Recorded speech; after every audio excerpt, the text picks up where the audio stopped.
Shabbat.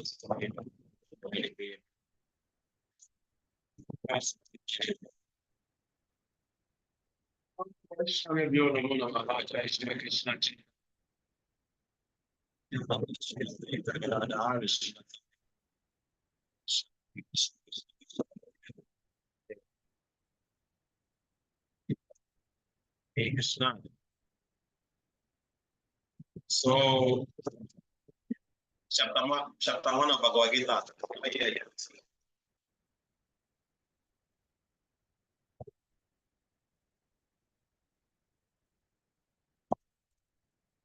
You know that today is our presentation day. Why they are not here?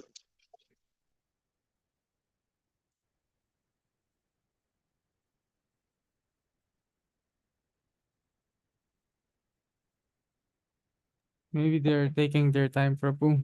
Preparing more. No, you cannot be preparing for the exam while the exam already started.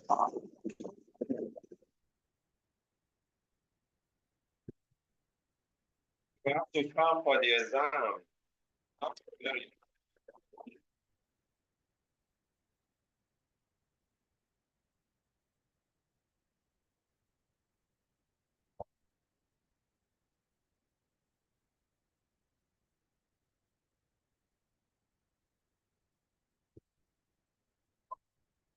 Prabhuji, what is going on? Hey Krishna, we have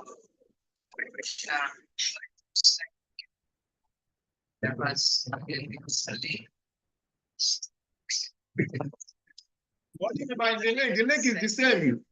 I pinned the link there. You can check.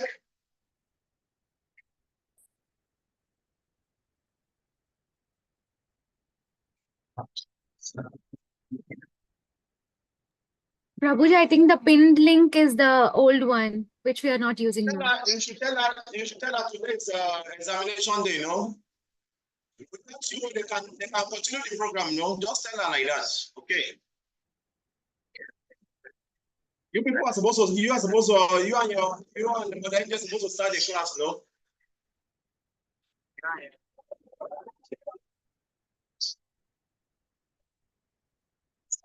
Into the group, you can join, please.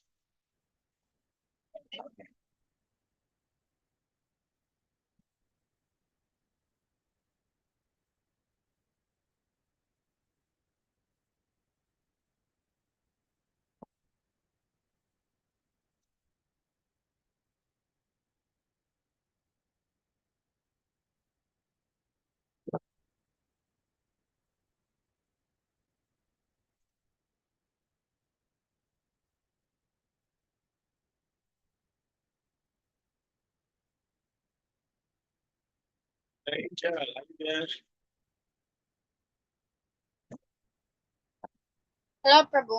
Kalat.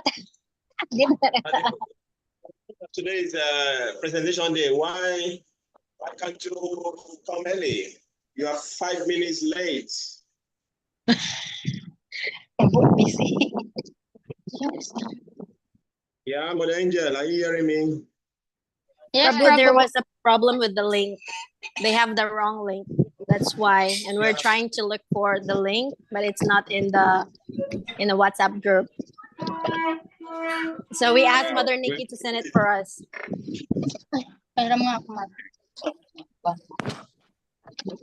Tatay kasi ako. Ay, sabihin ko muna.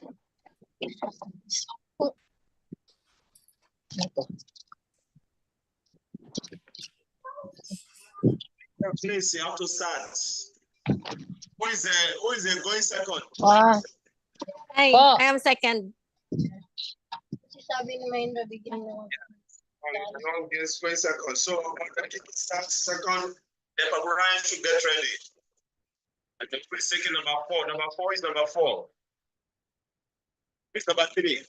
Chapter 3. I'll be reporting on chapter 3. And who is chapter 4? I'm doing chapter 4, Prabhu. Please get ready for number 4. It has to be flow. It has to be flowing. Chapter 5. I'll be doing the chapter 5, Prabhuji. Very good. And chapter 6. Sabi. Let's go in. Mother India, don't waste time. Please start. Okay, I start. Are you there? Yes, Prabhu. Please start. Okay. So I start with chapter You have 10 1. minutes. You have 10 minutes. Okay, Okay. I'm going to start the time. Immediately you start, I'm going to start the time. Okay. Chapter 1, Bhagavad Gita as it is. Chapter 1 in the matter of observing the armies on the battlefield of Kurukshetra in the first chapter. Verse 1 talk about Bhagavad Gita itself in the way to understand by Arjuna, who heard the Gita directly from the Lord. This Bhagavad Gita in the perfect personality guided Shri Krishna, and also indicated this philosophy evolved on the battlefield of Kurukshetra, which is the sacred place or pilgrimage of the memorial time on the Vedic age. It was spoken by the Lord when he was present personally on this planet for guidance of the mankind. And verse 3 also talk about Dronacharya, the great Brahmana commander-in-chief. Dronacharya had some political quarrel with King Drupada, who was Arjuna's wife. As a result of quarrel, Drupada performed a great sacrifice. He received benediction of having son who will be able to kill Dronacharya, and Dronacharya knew this perfectly well. As liberal Brahmana, he did not hesitate to impart knowledge of all his military secrets. And verse 14 to 20, so the list of 4 signs of victory of Pandavas. The first signs is the sounding of transcendental conch shells. And the number 2 is Jayacho Pando Putra Namisam Pakshi Jaradaha.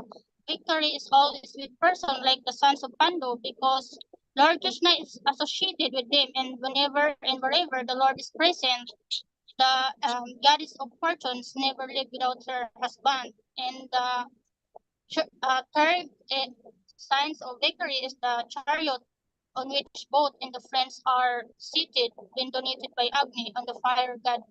So Arjuna in the chariot was capable of conquering all sides of wherever it was thrown over the world. And the last sign of victory is the emblem of Hanuman on the flag, Arjuna. Can you hear me? Hello, Prabhu? Yeah, you are too fast. Please speak in a way. You have 10 minutes so that we can follow up, okay? Okay, Prabhu. Yeah, the sign is the emblem of Hanuman on the flag, or Arjuna, in another sign of victory, because Hanuman cooperated with Lord Rama in the battle between Rama and Ravana. Lord Rama is the eternal servitor, and Hanuman is eternal consort. Sita, the goddess of fortune, are present and had no cause for or enemies whatsoever. And the verse 22 talk about the relationship between the Lord and his servitor, and very sweet and transcendental. The servitor is always ready to render service to the Lord, and Lord Krishna is always seeking an opportunity to render some service to the devotees, and assuming and the advantageous position of ordering him, and then he's being given an order, since he is a master of everyone's under his orders, and no one is above him to order him. But when he finds a pure devotee to ordering him, he obtains transcendental pleasures, and although he is infallible master in all circumstances. And verse 24 talk about Arjuna. Arjuna is referred to as Gudakisha, and Gudaka means sleep, and who conquers sleep, it's called Gudakisha. Sleep also means ignorance. So Arjuna conquered both sleep and ignorance because he is friendship with Krishna. And also talk about the great devotee of the Lord, Krishna, that the devotee of the Lord, he could not forget Krishna even for a moment, because that is the nature of a devotee, either in walking or sleep. And also, a devotee of Krishna can conquer both in sleep and ignorance simply by thinking of Krishna constantly. That it's called Krishna consciousness or samadhi. And verse 28 to 39 also talk about Arjuna 5 reasons not to fight. And verse 28, the first reason is compassion. And verse 30, the second reason is enjoyment. The verse 36 reason is fear of simple reaction. And the verse 39, the five reasons, verse 39, destruction of family. And the last reason, which is not included here in the chapter 1, in the chapter 2, verse 7, the last reason is there, indecisions, that Arjuna have doubts. And in verse 36, there are 6 kinds of aggressors. Is a person giver who set fire to the house, and who plunder riches, and who occupies another's land, and who kidnaps a wife. And verse 37 to 38 talk about Krishna Satriya. And it talk about Satriya. A Satriya is not supposed to refuse battle or gamble when he is invited from a rival party. Under such an obligation, Arjuna could not refuse to fight because he had been challenged by the party of Duryodhana. In this connection, Arjuna considered that might be blind to the effects of such a challenge. But Arjuna could see the evil consequences, and he could not accept the challenge. Obligation is actually binding when effect is good, but when the effect is not good, then the one is bound. Considering all these pros and cons, Arjuna decided not to fight. And verse 41 also talk about offering foods to forefathers, because this offering is performed by worship of Vishnu. Sometimes the forefathers suffering from various type of simple reactions, and some of them cannot even acquire a gross natural body, and are forced to remain subtle bodies as a ghost. Because when remnants of prasadam food offered to forefathers by descendant, the forefathers released from ghostly and other kinds of miserable life. And such help render service to forefathers is family tradition. And those who are not devotee of the Lord, not render service to the Lord, is required to perform this such action, such rituals. But if one is performing devotional service to the Lord, one can deliver hundreds and thousands and forefathers from all kinds of misery. I mean, if one in devotional life is not required to do this such rituals. And and the last verse also talk also about Arjuna for being compassion and even to his enemy. Like Arjuna is observing the situation of his enemy and stood up to the chariot, but was afflicted with lamentation. He sat down and setting aside his bow and arrows, because Arjuna very kind and soft-hearted person. Arjuna show compassion even to his enemy. So Arjuna is this example of pure devotee of Lord Krishna. So Arjuna, he is fit to receive self-knowledge from Krishna. That's it, Prabhu. So Hare Krishna. Very much. Use of your time. Thank you. Really appreciate. It's easy to give presentation, but I think, okay, we'll talk more later. So, who is the second? Me, Prabhu. Is Mother Angel, who is Brian? He is going to program. He went to house program, Because, Prabhu. because he's supposed to give supposed to speak the third one. Actually, yeah, Sorry. yes, Prabhu, but no, Yeah. actually, Prabhu, it's not ready because he went home and just a minute, then he didn't have not able to read or to write his presentation. It's all right. Prabhu, can I share screen? Share screen. Yes,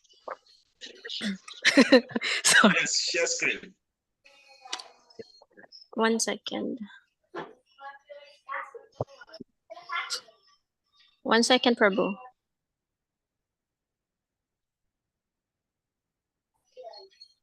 It's the wrong link.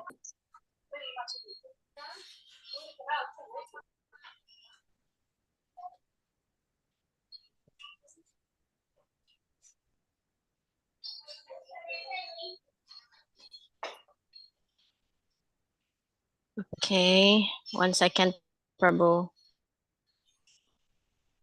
I'm pasting the link for my presentation.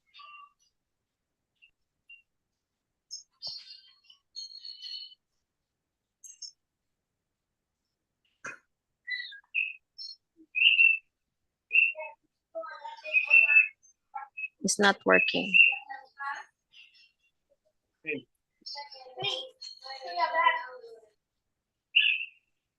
It's not working. Not working. I can do it. Pwede mo sa akin i-share yung link ni Harika. I'll present. Tas you speak. Okay. I'll send to your messenger. 1 sec. I'll send to the group chat. I cannot open it. 1 second. I'm using my tablet, that's why.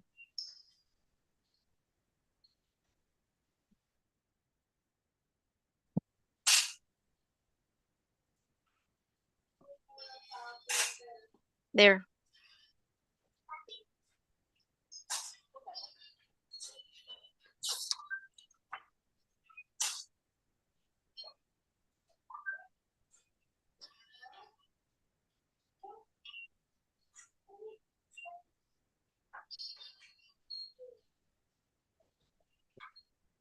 You got it? WhatsApp? No, I sent in the group chat here in Zoom.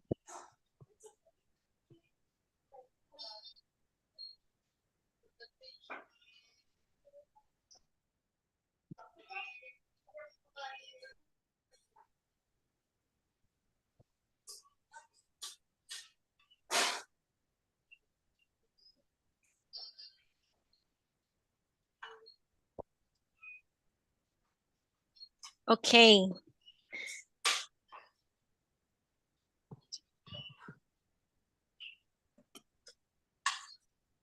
Can you see my screen? The screen, I mean.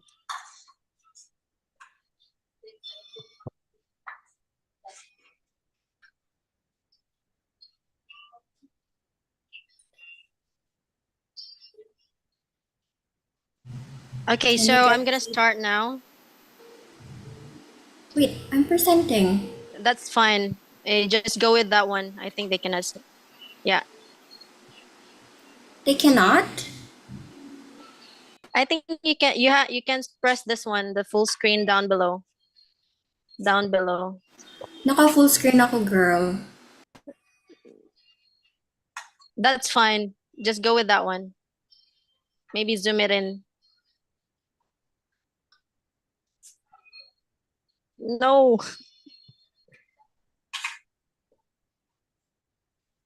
Okay. All right. So I'm going to start. Oh, that was good.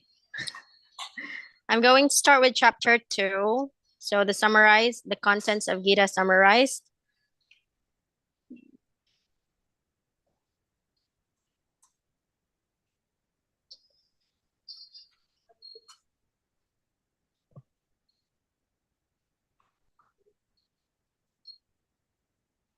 Yes, and please click on next.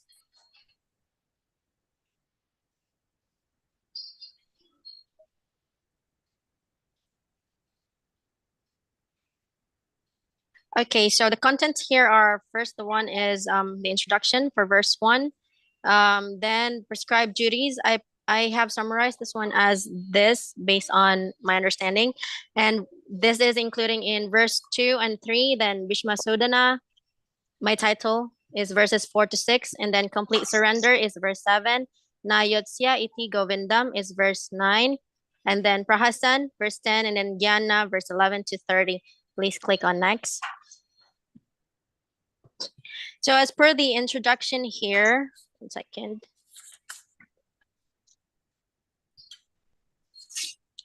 So in the introduction, it was Sri Sanjaya who actually told that Dhristadyumna, I mean Dhritarashtra, that he is seeing Sri Krishna, I mean Sri Arjuna, into a very, like, in a grief. So he was overwhelmed with the compassion for his relative. So as per the introduction here, he was telling that to Dhristadyumna. And so it also described here in the purport that Srila Prabhupada described this. On the time. I didn't start the time. Ah. Okay, let's go.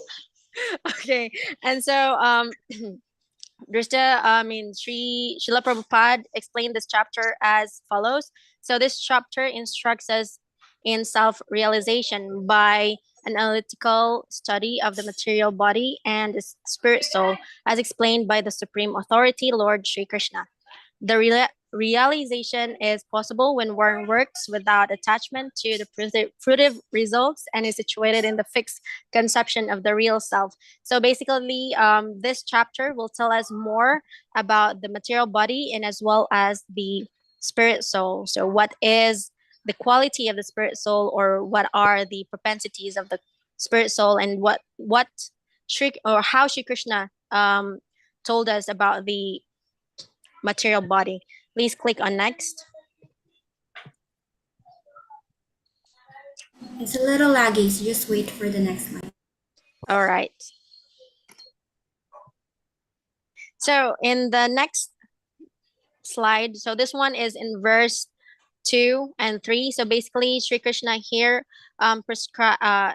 emphasized on the duty of Arjuna, which is being a Kshatriya. So he was asking this in the verse 2, which says Kutastva Kashmalam Idam. So he said that was the translation, how have you come into these impurities, or what has gotten into you? Why are you like this? He was asking this one to Sri Arjuna because Sri Arjuna was grief stricken and he was really overwhelmed with his compassion and lamentation with regards to his relatives. So Sri Krishna asked this one, and then in the purport, Srila Prabhupada said that if a son of a Kshatriya declines to fight, he is only a Kshatriya in name.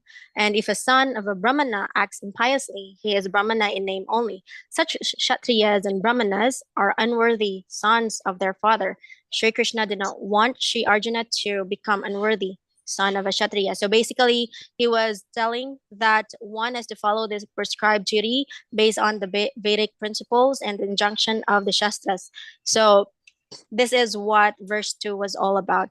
And it's also described here, Sri Krishna being the Bhagavan. So he's going to be guiding Sri Arjuna when regards to how he can dispel the compassion or the false lamentation that he has or he is currently feeling. So let's go on to the next one.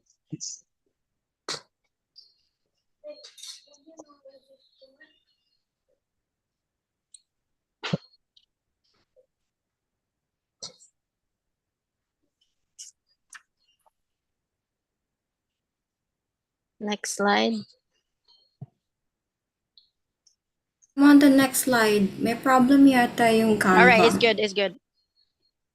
Okay, next slide. This is the most interesting part, because this is where Sri Arjuna actually continues to like battle his arguments to Sri Krishna. So in this one, I titled this one based on the purport of, in the surrender unto me. So Sri Krishna, you are in the wrong slide. So Shri Krishna, I titled this one as Bhishma Sudana. So it was in this part. Previous slide, please. Yes, this one. So this was titled as Bhishma Sudana because in this verse, actually, Shri Krishna, Shri Arjuna was telling Shri Krishna, oh, you are Madhusudana, you are called Madhusudana, you killed the demon Madhu. So that is the right term or the right name for you to be called upon because you killed him, the demon Madhu. So you are Madhusudana. So Sudana means like killer of the demons or killer. So basically, he was saying that, so do you want me to kill my grandfather? So I will be called as Bhishma Sudana. Or do you want me to kill my own teacher? Then I will be called Drona Sudana. So this is kind of like funny in a way that how Srila Prabhupada explained this one, because it's kind of like Sri Arjuna was doing his arguments on this one. And basically he was continuing on telling on how to evade fighting. And then, so please go on to the next verse. And then due to these, what do you call this one? These lamentation and confusion that he currently has, he doesn't have any more to go or anywhere to go, no more arguments. So then he comes with a complete surrender. So this is a very beautiful verse. Actually, it's one of my favorite as well. So I'm just gonna read the Sanskrit part because I forgot to put it here. So Karpanya Deshopa Hata Subhava Vichami Tvam Dharma Samudachita Yashreya Shani Chitambuhitan Me Shishya Syam Mam Tvam Prapanam. So basically it is that verse. So now I am confused about my duty and have lost all composure because of miserly weakness. Now I'm asking you for certain, please tell me which is best for me. Now I am your disciple and a soul surrender unto you. Please instruct me. So this is where like we can actually also see that Arjuna or Sri Arjuna doing the exact the one that we have memorized before, the tad vidhi panipratena pariprasena sevaya upadikshante te jnanam janinas tadvadarshina. So basically this is the complete description on how he surrendered to a guru. So basically that one, you already know the meaning of that verse from chapter 4 verse 34. So I will not dive deep into that one. And then with regards to this, he completely surrendered to Sri Krishna. And let's go to the next verse. And this is the next verse. So basically this is chapter 2 verse 10. When Sri Arjuna already surrendered to Sri Krishna, this is the very thing. It was, I remembered in His Holiness Sachitanuja's class that he quoted this verse, and it's called Prahasan. So Prahasan means Sri Krishna smiled or smiling. Sri Krishna smiled to Arjuna, and so even though they were in the midst of the armies or both armies, so he smiled. That means like he was comforting Arjuna, not that he was mocking Arjuna. He was comforting Arjuna because he was seeing like he was really grief stricken. So that smile was his comfort to Arjuna, and then he start his teachings with the soul and the material body. Let's go to the next slide. So from from verses 11 to 30 is going to be Jnana. So basically all about the material and the material body and the soul. So I'm just going to quote the one in like one of the verses in the chapter. So that's verse 2.22. So I'm just going to read the translation. As a person puts on new garments, giving up old ones, the soul similarly accepts new material bodies, giving up old and useless ones. So basically, this was telling us, or Sri Krishna was describing how the material body is. So material body is just like clothing. So we can always toss it out when we don't want to wear it or wear it. And then when it's useless, so we can just remove and then change to another body. And that's how the soul is. It can change to a different body whenever it wants, or when its karma allows. Let's go to the next slide. And this is how I summarize the whole chapter into one word. So that word is indestructible. That's describing the soul, and that's here. So The description is here. So indestructible, immutable, not born, unborn, deathless, eternal, sempiternal, true self, real self, unchangeable, ceaseless, timeless, insoluble, boundless, lasting, and everlasting. So basically, that is the definition of the soul in the whole chapter or in the verse of 11 to 30. Let's go to the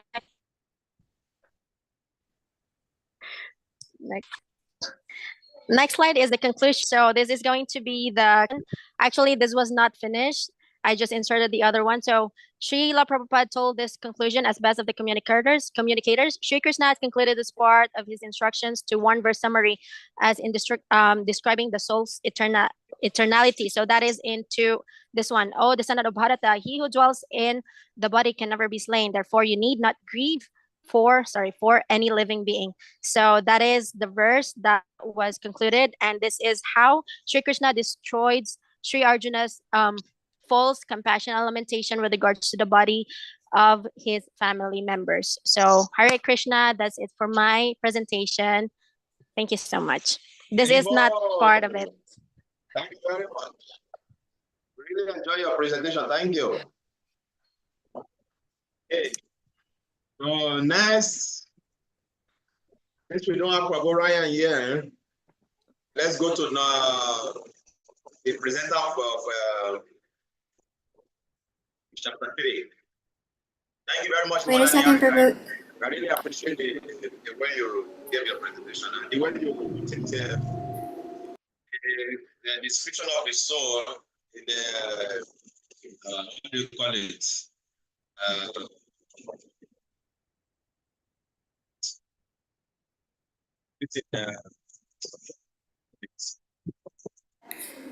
We're not able to hear you, Prabhu.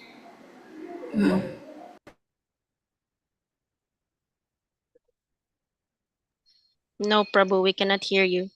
Krishna, Hare Krishna, Krishna Krishna, Hare Hare. Yes. You can start. Okay, Prabhu. Wait a second. That stressed me out. Second. I'm gonna flash my screen. That was so impromptu. Wait, where do I do that? See, I don't know. Wait. Where is share? Wait a second, Prabhu.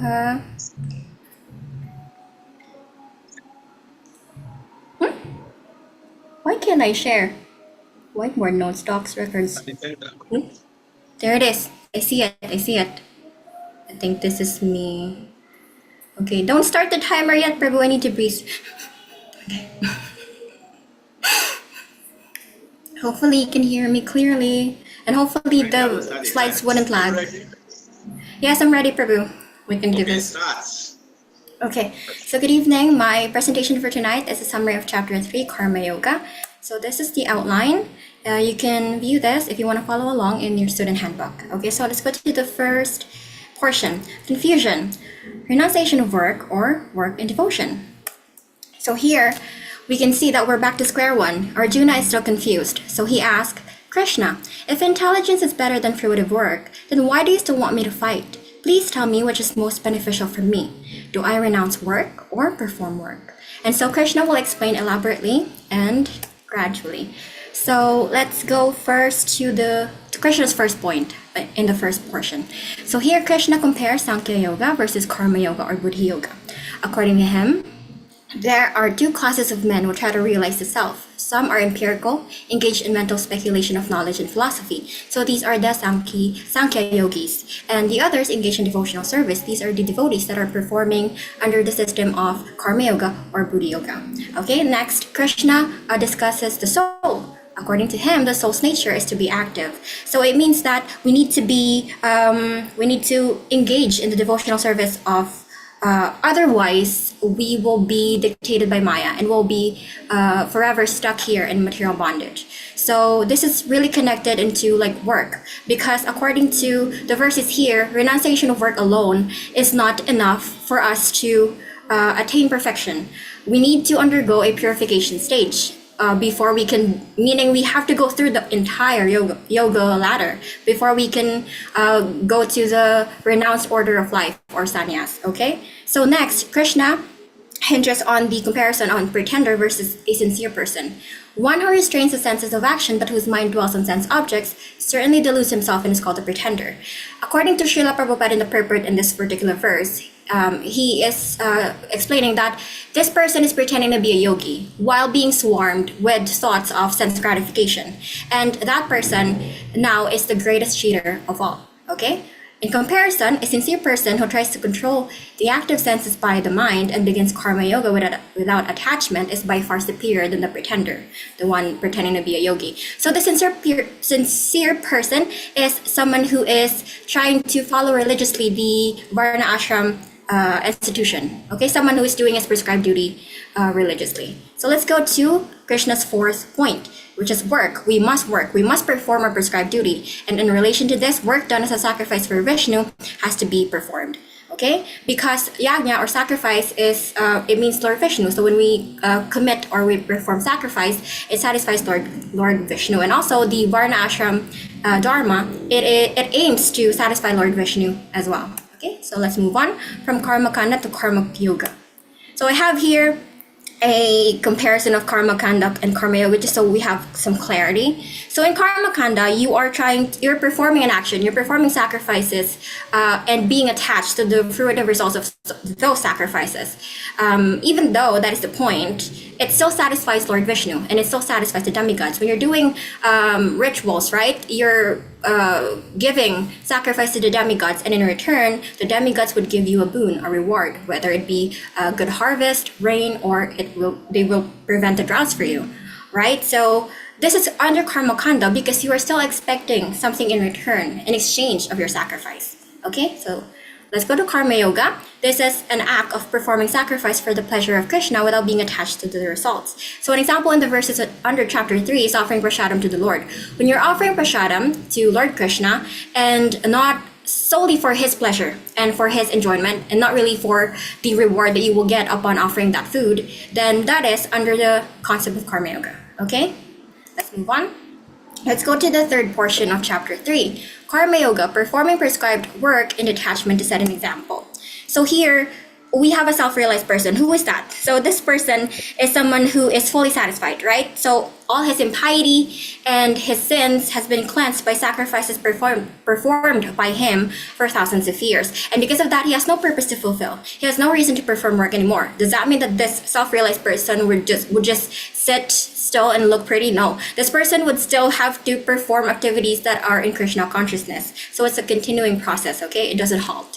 So the next verse after this self-realized person, it talks about Nishkama Karma Yoga, meaning that we should work. Working is encouraged under chapter 3, but we must work without being attached to the fruits of our activities. Okay, so that's Nishkama Karma Yoga. If you're going to remember something from my presentation, this is it. This is the crux of chapter 3. So Nishkama Karma Yoga. Okay, remember that. So here, under this portion, we're trying to say that someone or some personalities are setting an examples for us, right, on doing prescribed work in detachment. So one of those is King Janak. King Janak is a self-realized king, and although he has no obligation to perform prescribed duties anymore, King Janak is still trying to teach his subjects in his kingdom their prescribed duties. On the other hand, we have Krishna. Krishna is the Supreme Lord. He is the controller of all the controllers. 5.29, the Supreme Lord is the ultimate beneficiary, and of course he is the Supreme Lord of all the planets and demigods. So still he is doing prescribed work in detachment. What is an example for that? Lord Krishna has become was the charioteer, even the advisor of Arjuna during the battle of Kurukshetra, remember? So even if Shri Krishna is the Supreme Lord, he's still doing prescribed work in detachment. So if King Janak, a great personality, and Shri Krishna are doing it, why should we be the exception, right? So let's move on. Here, the learned person, this person, just read the middle. So this learned person should not induce the ignorant to stop working. He should encourage instead the people to work. And it is far better to discharge one's prescribed duties, even though faultily, than doing another's duties perfectly. Meaning, an example for this is when a Brahman is imperfect, and because he is imperfect, he's trying to do duties of a Kshatriya. And with that second endeavor, he's good at it. But the scripture frowns upon that. You need to be focused or fixed on your prescribed duty under the Varna Ashram institution. So if you're a Brahman, focus on that, be fixed on that, and try to advance in that prescribed duty. And do not dip your toes onto another one just yet. But it doesn't mean that the person is just stuck in one prescribed duty. According to the scriptures, according to Srila Prabhupada in the Purport, when one transcends the modes of material nature and is fully situated in Krishna consciousness, he can perform anything and everything, but it has to be under the direction and guidance of a bona fide spiritual master. Okay? So, let's move on. The last portion, which is beware of lust in anger. Okay, so Arjuna here is asking Krishna again, Krishna, what if one is compelled to commit sinful activities, unwillingly or by force? Here, Arjuna is being, according to Srila Prabhupada, Arjuna is being so optimistic, being so unsuspecting, right? That people may be committing sins while being compelled to do so, while being forced to do so. So Krishna answers Arjuna by saying that it is lust, Arjuna, which is born of contact with the material mode of passion. So let's explain this. So here, lust is born out of material mode of passion, right? And so lust has 3 degrees of covering. There's a fire covered by smoke, mirror covered by dust, and embryo covered by the womb. I bet this has been explained thoroughly by Prabhu Kavi already, so let's not delve into this. We don't have time. So here, we have the web. So the web here explains to us that lust is indeed born out of material mode of passion. And this lust, if not remedied, it becomes wrath. And this wrath, if you're not very careful, it's gonna transform into an illusion, a full-on illusion, full-on Maya. So Krishna is very thoughtful in chapter 3 that he even explained to us where can we find or what are the places that lust sets on. So these places are the senses, the mind, and intelligence. So what do we do in order to curb or in order to remedy lust in those places? Krishna tells us that lust and wrath, if employed in Krishna consciousness and by regulating your senses, these qualities, these negative qualities becomes your friend. Okay, so Krishna is very thoughtful. He even tells us the place where the problem sits and what is the remedy or cure for those problems. So just in conclusion, chapter 3 Karma Yoga, it is, you need to just remember Nishkama Karma Yoga here. That is the essence, very essence of this chapter, that work is encouraged. We must work. We shouldn't renounce work because we are not purified enough. We are not qualified enough to do so. So we need to work, and while doing so, we need to be detached from the fruitive reactions of our work. Okay? So that is the main essence, the substance of this chapter. Hopefully you learned something, and thank you for listening. Hare Krishna. Krishna, thank you very much. I know the time did not allow you to express yourself fully, but we got the point. It was a very beautiful presentation. Thank you very, very much. We really enjoy it. The PowerPoint also. So, who is going next? Chapter 4. I think it's my turn, Prabhu. You're thinking? I'm sorry, I'm not prepared as Mother Niharika and Nikki with their presentations, but I really appreciate them and I'm really encouraged. That's why I like coming here to class. By hearing them, I get encouraged to do better. Start, Prabhu. Okay, now we are starting. Okay. So I will try to discuss about chapter 4, which is Jnana Yoga. We can expect from chapter 4, text 1 to 15, Krishna explains transcendental knowledge about himself, how he appears, things like this. And then chapter 6, verse 14 to 24 describes action of Nishkarma Karma Yogi, or actions without fruitive results, as briefly described earlier by Mother Nikki. And then we can expect from verse 25 to 42 the different sacrifices in jhana. So I'll start from text 1. Krishna explains that this imperishable science of yoga was initially instructed to be Vashwan. That's why the sun god uh, attained perfection by hearing this supreme science of Bhagavad Gita. So let's go on to text 2.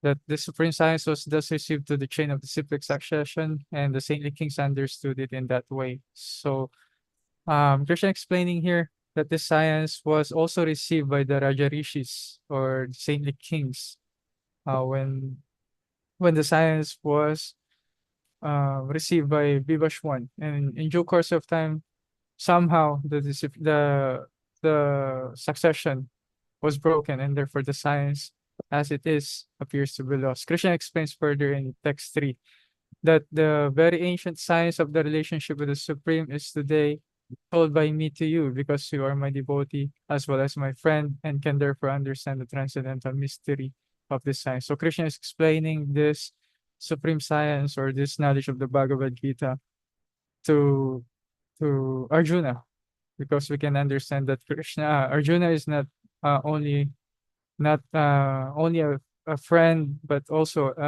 a devotee. Krishna or Prabhupada explains that this science can only be understood by Krishna's devotee, the supreme science of Bhagavad Gita. Others cannot, because they have no relationship with Krishna or whatever. So this supreme secret or confidential secret can only be we can understand that this can only be understood by devotees of Krishna. Let's proceed to text 4. On text 4, Krishna explains this transcendental knowledge through disciplic succession. So Krishna, on text 4, Arjuna raises his doubt that he was asking Krishna, what are you saying? The sun god or Vivashwan is older than you. So Krishna explains in text 4 that or Arjuna is raising his doubt to Krishna. How this happens? Krishna further explains in text 5 that many births both you and I have passed. I can remember all of them, but you cannot, O subduer of enemy. So in text 5, Krishna explains to Arjuna that he's because many births have passed, Arjuna cannot remember, but Krishna, being the supreme personality of Godhead, he can remember all of these things. So this is what he's telling to Arjuna with regards to his doubt. And then Krishna further explains in text 6, his supreme majesty or transcendental body, that it never deteriorates, and he is the Lord of all living entities. He appears in every millennium in his original transcendental form. So Krishna explaining his transcendental appearance or his transcendental form in this text, in text 6. The word Atma Maya is very significant here. Prabhupada explains that this means by my internal energy. So we can understand that Krishna's birth is not ordinary, not like us, that we are being born, ordinary birth. But Krishna appears as he is. He is not born. He does not take ordinary birth like us human beings. Atma Maya. So yeah. Krishna further explains in text 7 that right, same thing, that he is not born, he only seems to take birth, but he is actually Prabhupada and Buddha Prabhu further explains that he appears.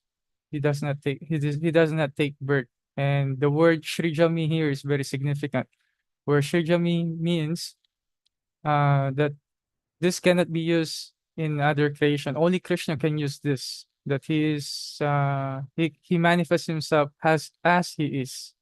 So let's go to text 8. Krishna further explains his appearance. Why does he appear to Arjuna? So he tells Arjuna the reasons why he appears. That one of the reasons is to deliver the pious and to annihilate the miscreants, and also to reestablish the principles of religion. That's the time that when Krishna appears. So we can understand from this verse that Prabhupada explains or give the example of Lord Buddha. On that time, Lord Buddha appears because we can understand that animal sacrifices or animal sacrifices was being misused. So Dharma was being misused at that time. So Krishna appeared as Lord Buddha to reestablish religion again. So from there we can understand what Krishna is trying to say in this text 8. So let's go to text 9. Text 9 describes the results of realizing transcendental knowledge. That devotee never has to take birth again in this material world, but achieves liberation. So the verse says, one who knows transcendental nature of my appearance and activities does not, upon leaving the body, take his birth again in this material world, but attains my eternal abode, or Arjuna. So we learned this verse before we are actually aware that knowing or understanding the nature of Krishna, Krishna explaining to Arjuna that by this transcendental knowledge, knowing the transcendental nature of Krishna, his activities, his form, his pastimes, he promises that those devotees who knows him very well with those knowledge attains eternally, attains his eternal abode. Krishna further explains in text 10 that the three things that we must avoid, that we should be free from attachment, fear, and anger, and we should also be fully engaged or absorbed in me. And he also says that taking refuge in me, many persons in the past became purified by knowledge of me, and thus they all attain transcendental love for me. So from this verse, we can understand these are the things that we should be careful while, or we should avoid, that we should be free from attachment, fear, and anger, and we should also be always be fully absorbed in thinking about Krishna. So let's go to text 11.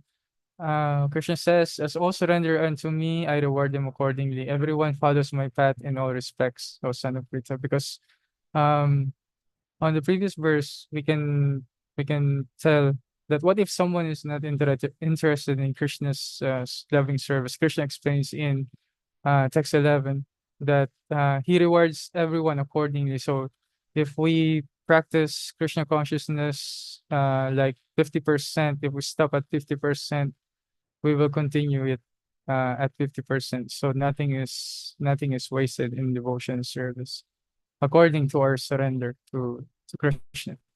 So let's go to text 12. Krishna further says to Arjuna, men in this world desire success in fruitive activities and therefore they worship the demigods. Quickly, of course, men get results from fruitive work in this world. So Krishna here explaining to Arjuna that some men or some people want to quickly achieve fruitive results. So that's why they turn to demigods. So Krishna explains here that is not the proper way. The Supreme Lord should be our only main what do you call this, goal, or that's Krishna should be our only main objective, not the demigods. So on text 13, Krishna says, according to the three modes of material nature and work associated with them, the four divisions of society are created by me, the Varnashram Dharma. And then uh, the four divisions of human society are created by me, and although I am the creator of the system, you should know that I am yet an undoer, but unchangeable. So Krishna explains here on this verse with regards to the Varnashram Dharma, um, the Varna and the ashramas. So I think that will be all for me. I'm sorry, Prabhu, I was not prepared, but I try. But thank you all for listening. I hope I can get better in the next presentation. We'll go and continue the reading on our Bhagavad Gita. Thank you. Thank you. Okay, thank you very much. Text 5, chapter 5. Yes, Prabhuji. Just a second, I'll share the screen. Okay, very good.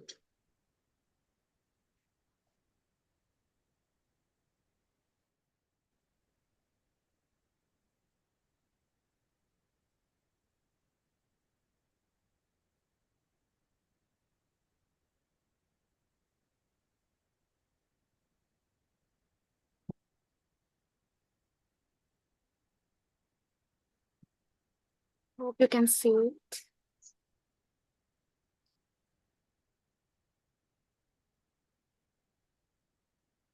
Shall I start, Prabhuji? Please go ahead. Okay. Chapter 5, Karma Yoga, Action in Krishna Consciousness.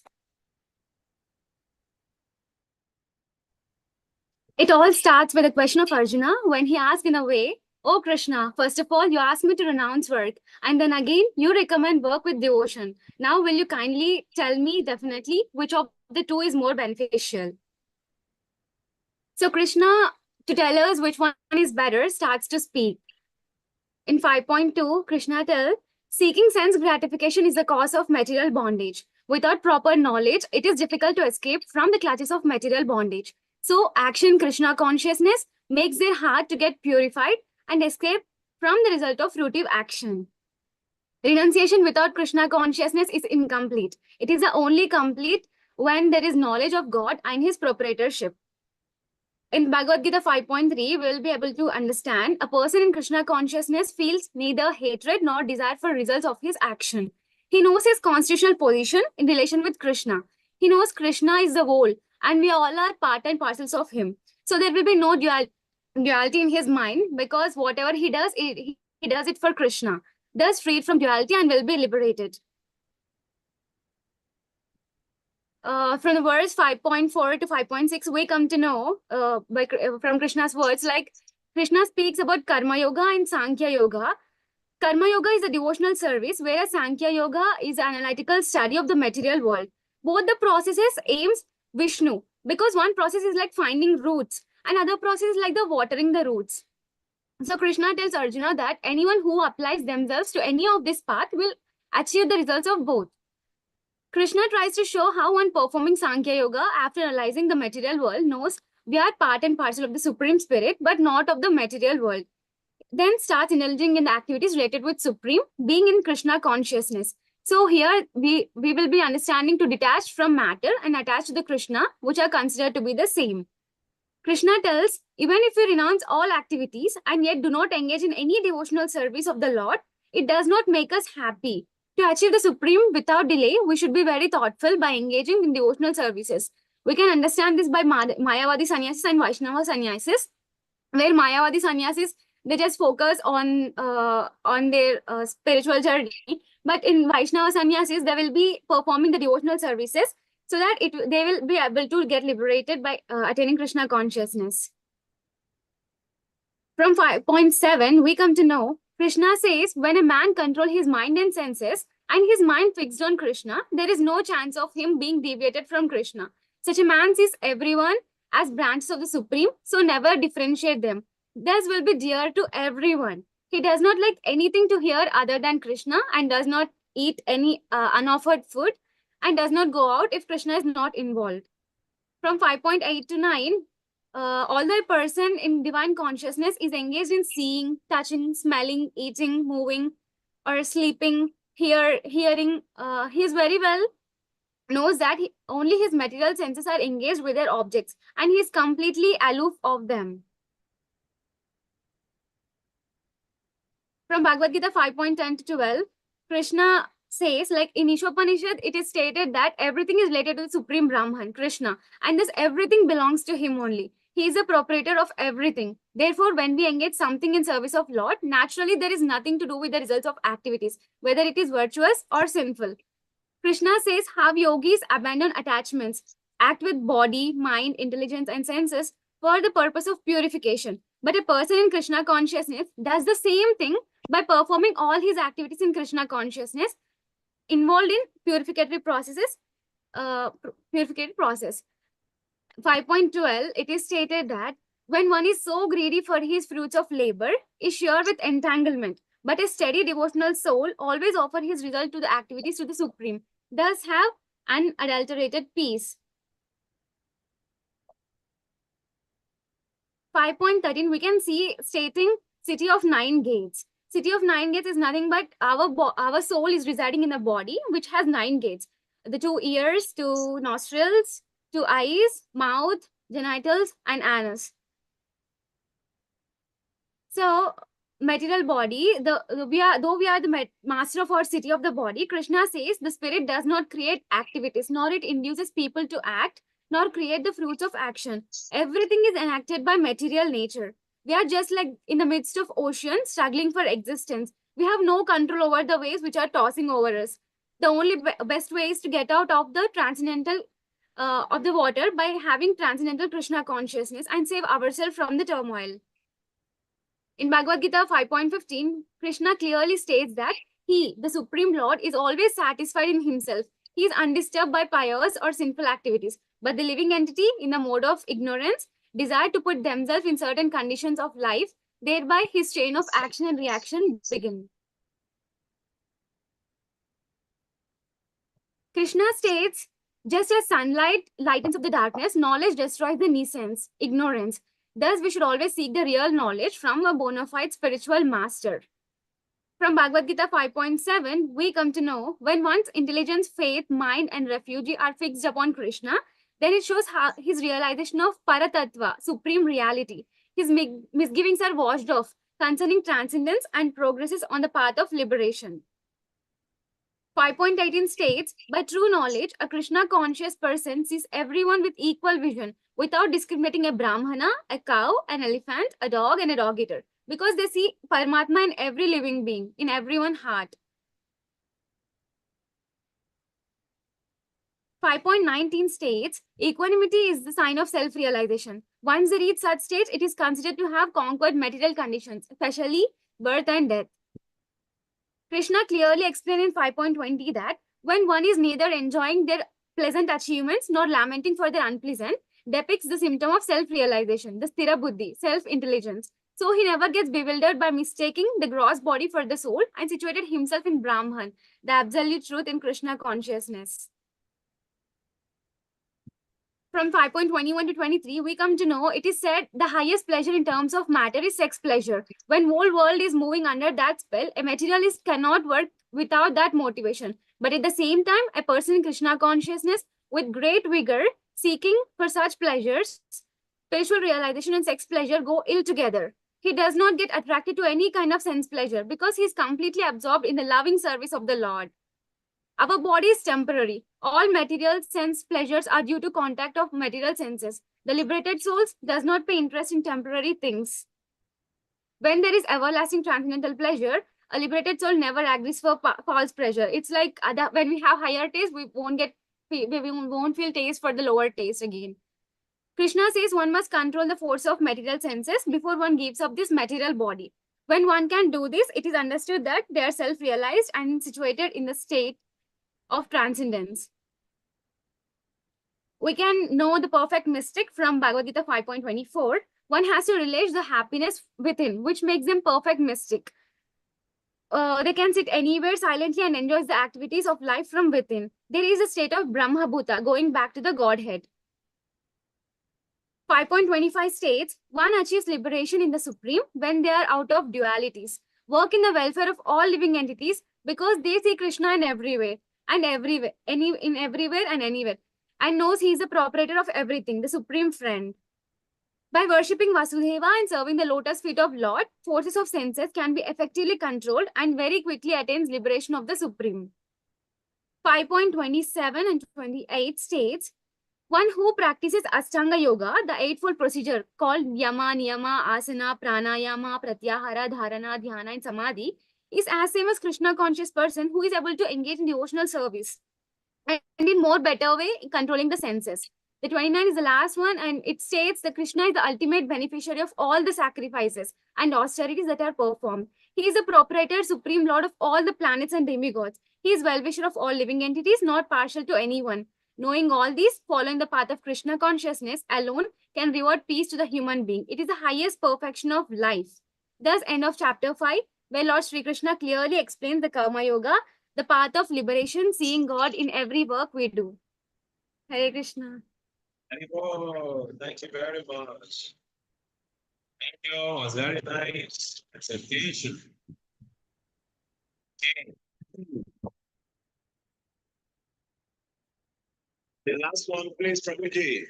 We started late. That's why we are going late now. So, chapter 6. Please, you have to start Start if you are ready. You don't need to waste further time, please.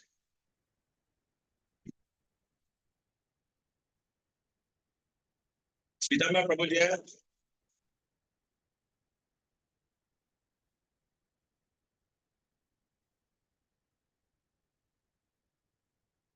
Pidama Prabhu there?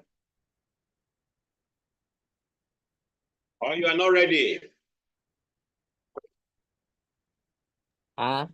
Who's next?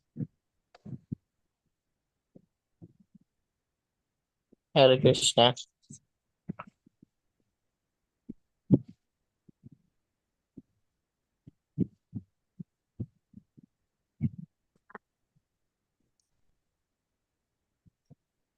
Please start. Yeah. Is it chapter 6 already?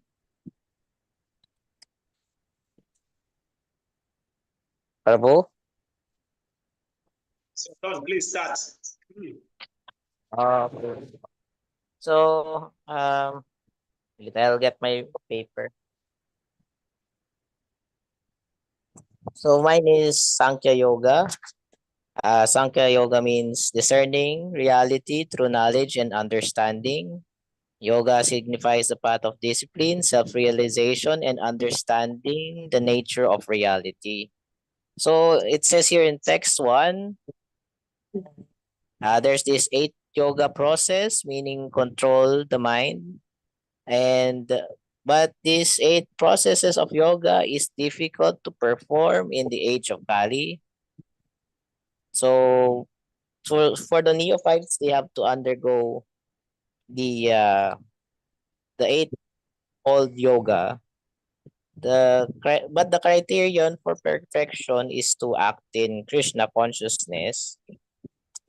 So while living on this material world, one has to perform his duty according to his karma.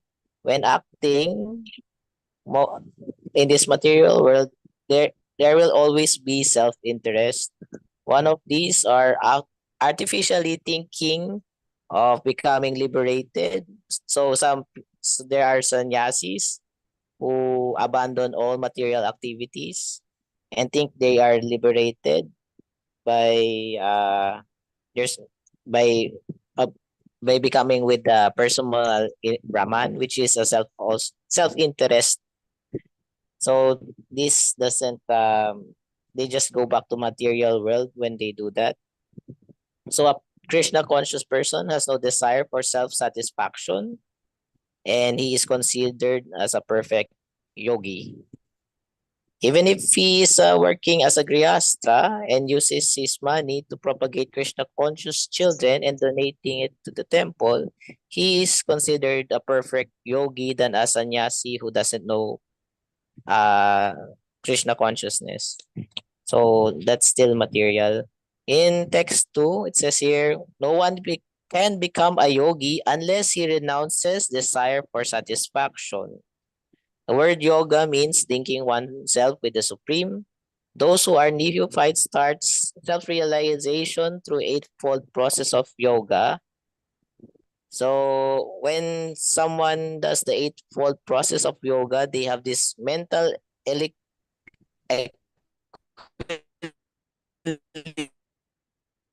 equilibrium.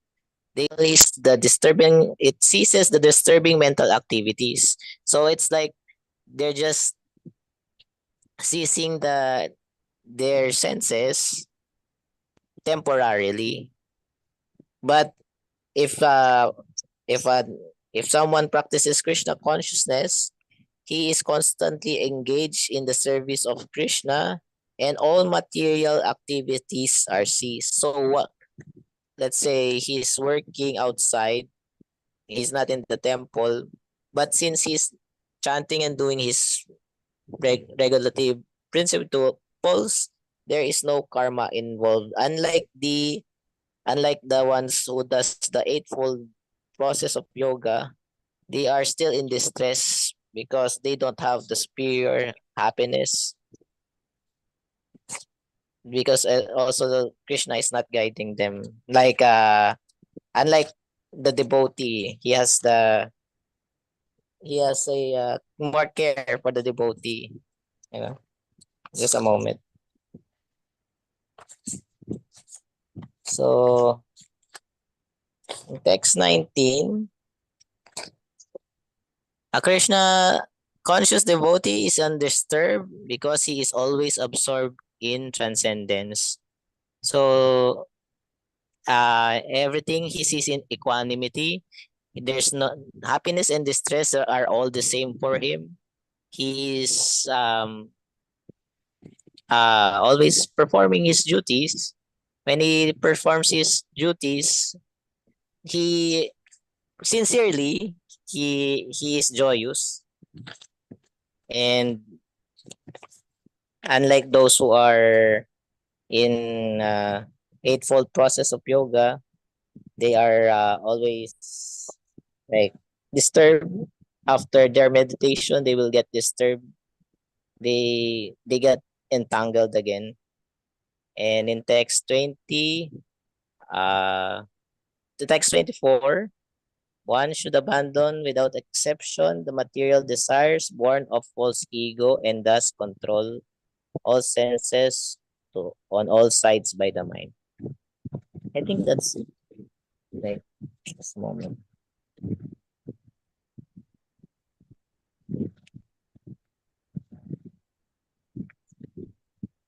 Uh, so mine is short only, Prabhu.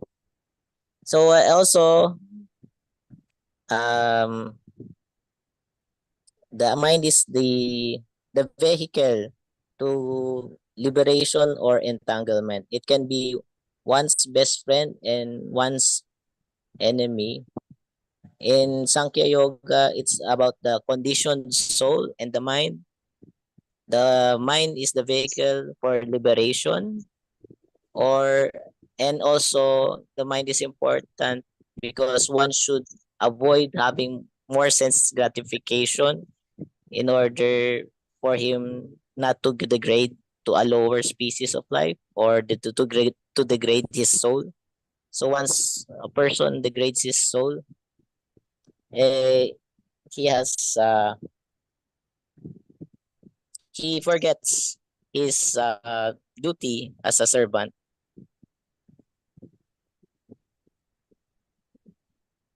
That's all, Prabhu. I cannot finish my 3 minutes. Thank you very much. So I really appreciate all the devotees for their presentations. Especially, I want to really appreciate those devotees who took their time to put it into PowerPoints. Especially, I want to thank you all. And I'm very, very happy when I saw the presentation of those devotees in PowerPoints. I was smiling, I was happy because now we have college preachers. You know, we have college preachers, and it's going to be very, very wonderful that, you know, because there's so many universities in Metro Manila that actually we have to really go to the school. Like the students are coming to us. Like today, a few students came to the temple to ask about what we are doing, how is it affecting our life. So not only them coming to us, also we have to go to them. And when I saw the wonderful presentation of these devotees, I was encouraged. So thank you for putting so much hard work in doing this.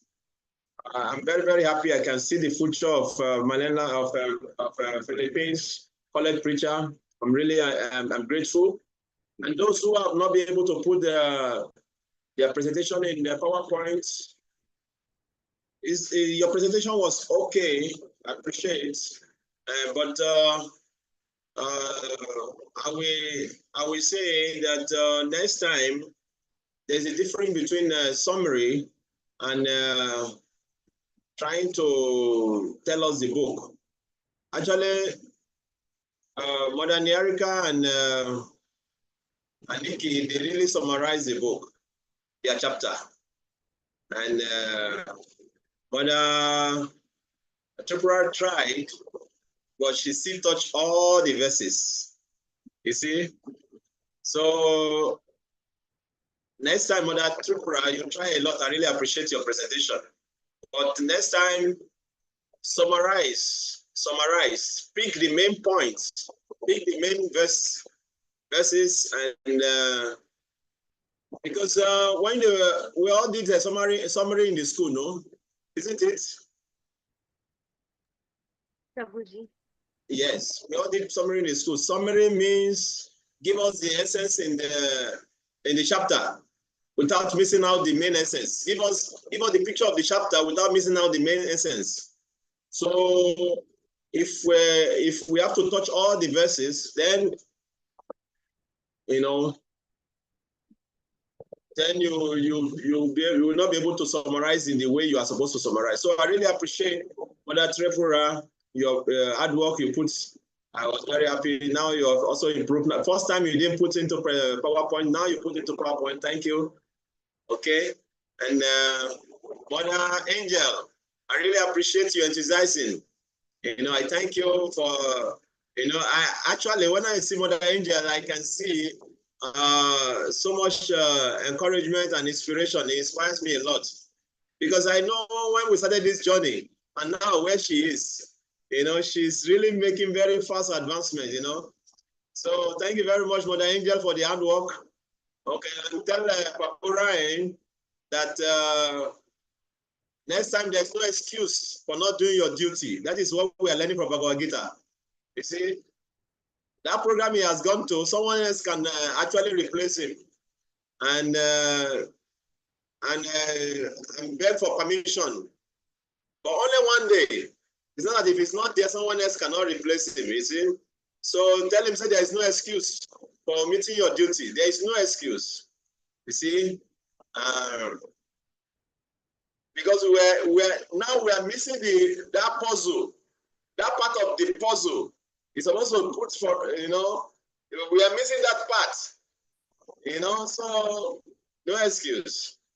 So I was just thinking when I was listening to your presentation, I'm thinking maybe I should just stop speaking and allow everybody to take one chapter, and we can just finish Bhagavad Gita in 10 days,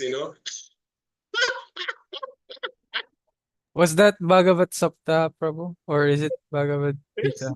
Yeah, something like that.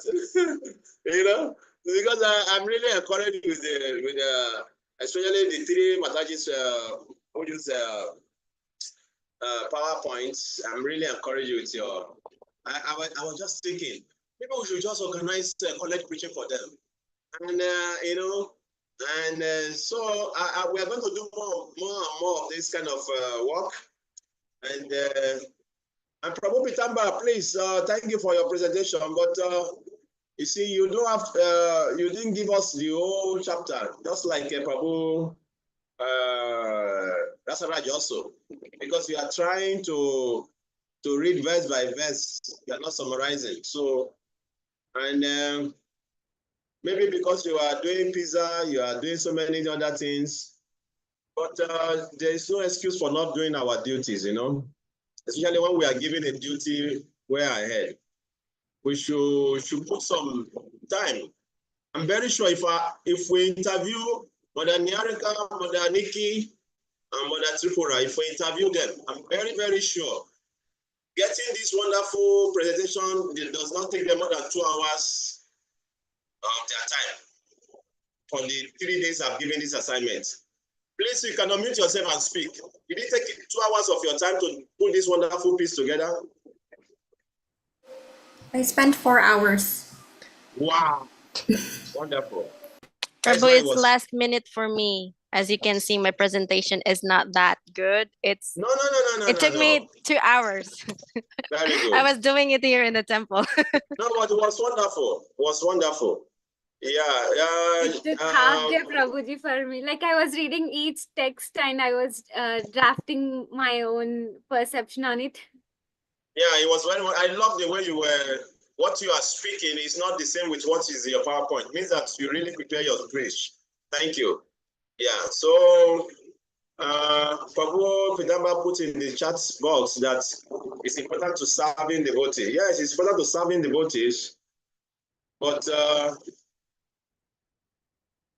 when you are serving devotee, we should serve them also.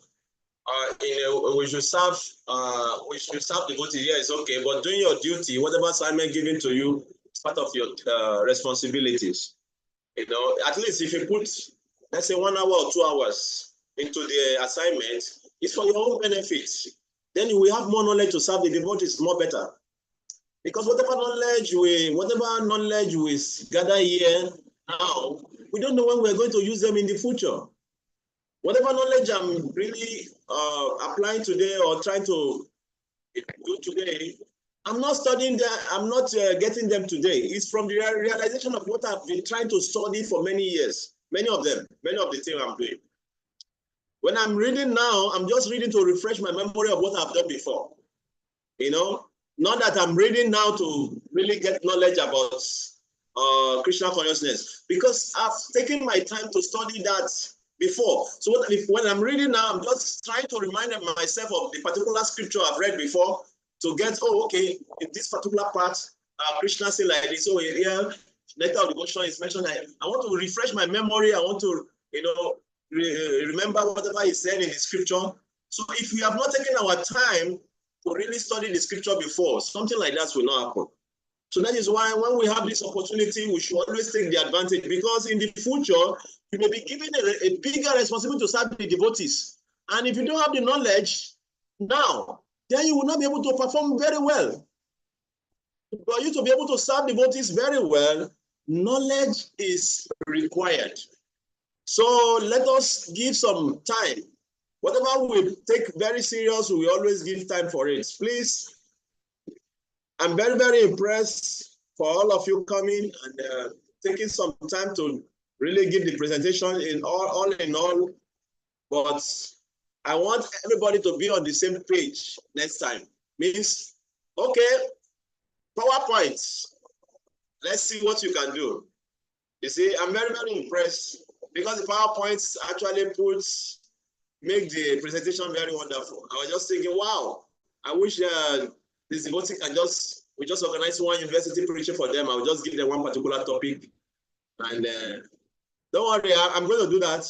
I'm going to give each topic for the devotees who are interested. I will give different topics to prepare a PowerPoint presentation for students. Okay, so like that. So we are going to do that. I'm really impressed. Thank you very much for putting out more hard work in doing this, and we look forward for seeing more of this. So thank you all, and see you on Monday, where we start chapter 7, the knowledge of the absolutes. Okay. Is it not, that is the title of chapter 7, no, isn't it? Did I get it wrong? What is the title of chapter 7? Knowledge of the absolute. Yes, correct. Thank you. Oh, so that is Krishna already spoken about the living entity, about the devotional service, about karma yoga, about dhyana yoga. All this is about living entity and how to get the living entity out of bondage. Now Krishna is going to start talking about himself, the Bhagavan. How everything, it pervades everything, how he controls everything, how attaining him is the perfection of life. So from chapter 7 to 12, all what we're going to be hearing is all about Krishna, Krishna, Krishna, Krishna, Krishna. Okay, so thank you very much. And then we're still going to summarize that also. It's going to be very beautiful. The way I saw this presentation, I know from chapter 7 to 12 is going to be very, I'm just anxious that we should already start having that presentation. And just the way I got this presentation, I wish all of us really take it very serious when we come to that level and we really prepare for it. Okay? Hare Krishna. So see you on Monday. One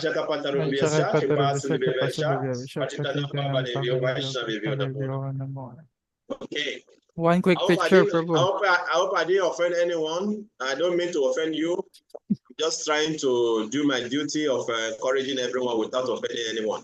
At the same time, passing my message in a way that will inspire you to do better next time. Okay? Thank you, Prabhu. Yeah.